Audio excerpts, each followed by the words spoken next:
Hi guys, so today we are not going to be talking about watches for a change. Today we are going to talk about a little bit of knife upkeep with some of the knives that I already have. So, particularly applying beeswax on knives with wooden handles and with wooden sayas. So, a lot more care goes into carbon steel knives and especially knives with wooden handles, and it's really just more of a hygiene issue, which makes it very, very important, not just for aesthetics. So as you can see, this knife is very bare. Most of the wax, well, it's generally not there anymore. You can see it's looking very dry. So it needs an application of beeswax very badly, right? So what's the issue of using a knife handle like this in the kitchen? Well, first and foremost is that it's really dangerous in terms of food preparation. When your handle is not hydrophobic, when it's not repelling water, that means, of course, it's absorbing it. That means it's open to rot, it's open to bacteria growth, and that's the last thing that you want in food preparation, especially when you're preparing sushi, raw fish, right? So, as you can see, it's badly in need of an application of wax.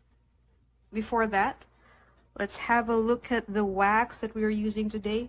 So it's a Hattori Hanzo. If anyone's watched Kill Bill, that makes it kind of very cool. But generally you can use any beeswax that you have on hand. I would prefer always food grade beeswax because after all, you're not waxing a table, you're not waxing wooden parts, you're waxing kitchen equipment and utensils. So always you're going to want to go for food grade. I got this online, I think $15, in Shopee. Shout out to Shopee.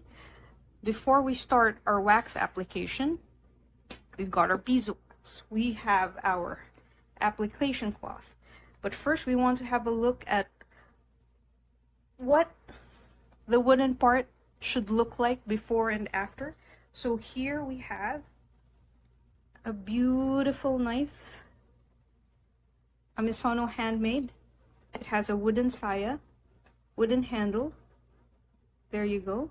And as you can see, the way the handle looks is very different from the way this Nakiri knife's handle looks. This is looking very, very dry, right? And this is looking like it's been waxed recently. So this is how you want it to look after, right? Nice shine, very hydrophobic, but I think it could use a layer of application as well, right? Today we are going to be applying beeswax on my Nakiri. Just a bit of background. This is a Kurochi finish Nakiri with a Shimazu crest. Very nice find online. Shout out to a very talented hobbyist, a knife hobbyist and restorer in Manila. It has a blue steel core. It's a 165 millimeter blade. And it's one of my favorite knives to use. It does need a lot more care than your regular stainless steel knives, right? Okay, so let's get started. So let's get our food grade beeswax out.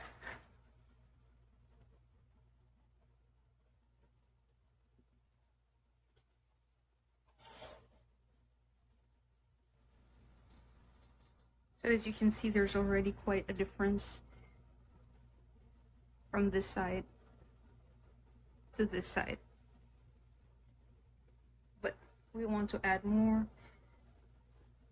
We want to make sure it's nicely in the grains of the wood.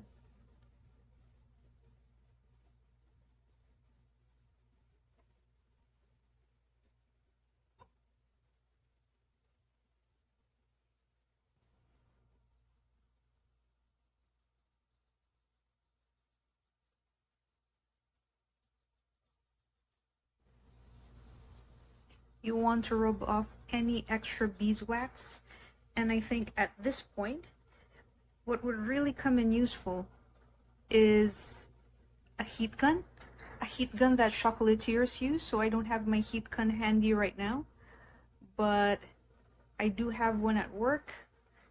and it would help a lot in making sure that the beeswax is in every nook and cranny of this wooden handle. But as you can see, it's already much shinier. A huge difference there from the dry handle that we were seeing earlier.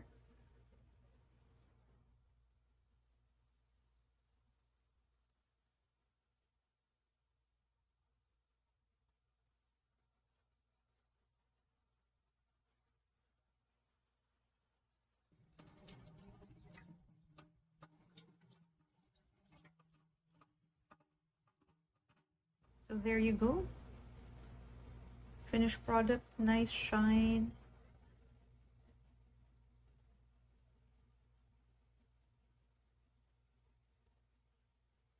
Nice shine on the handle on this Nakiri knife.